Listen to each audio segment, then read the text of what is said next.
Sirens are screaming, missiles raining down. Operation Rising Lion is in full swing, striking at the very heart of Iran's nuclear ambitions. Casualties are climbing on both sides. There's talk, terrifying talk, of a chemical leak at a major hospital, and global markets, they're in a nosedive. But this isn't some sudden explosion of violence. No, it's the earth-shattering climax of a conflict that's been brewing for millennia. A story once whispered in ancient texts, now roaring across the world stage. We're about to pull back the curtain on a drama that spans thousands of years, showing how these ancient stories aren't just dusty history. They're actively pouring fuel on a modern war that's now shaking the entire globe. This is that story, unveiled. Let's rewind.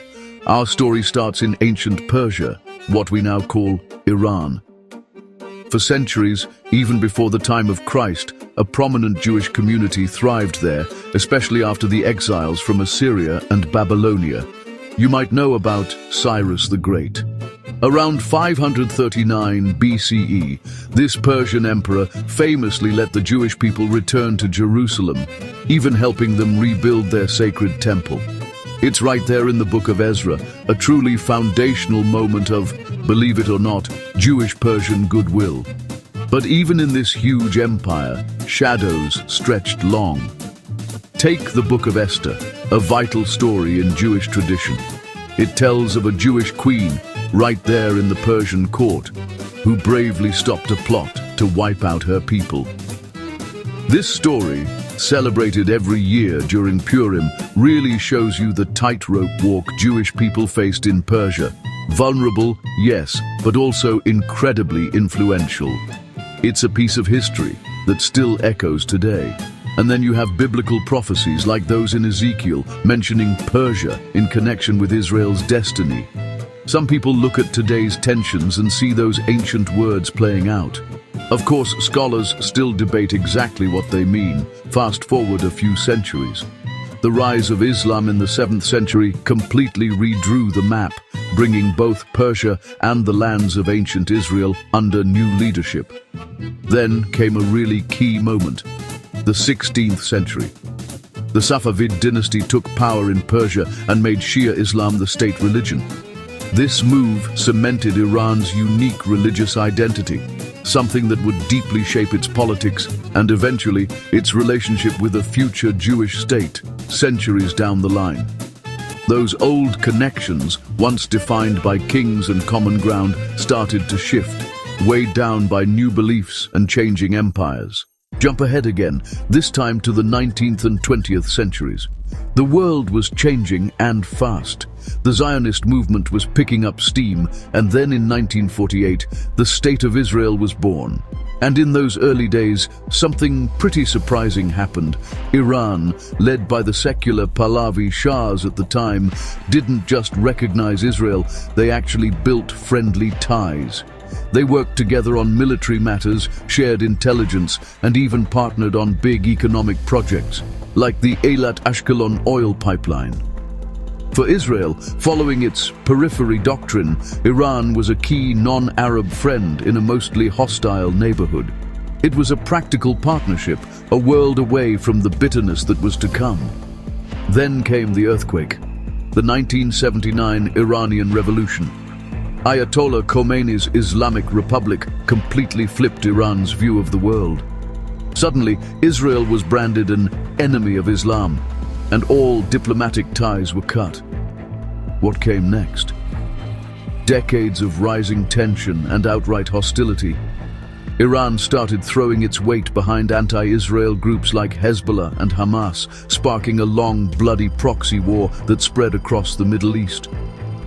But even with all this open hatred, some very strange, shadowy dealings continued, like Israel's controversial arms sales to Iran during the Iran-Iraq War. You might remember it as the Iran-Contra affair. As we moved into the 21st century, this conflict burrowed even deeper into the shadows.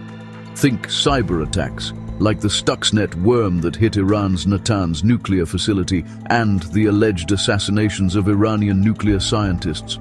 This was a new, secret kind of war, At the same time, Iran's growing power in the region and its nuclear ambitions started nudging Israel towards some surprising new friendships with Arab states, especially after the Abraham Accords. So this tangled web of ancient history, revolutionary fire, and cloak and dagger operations has all led us to the crisis we see today.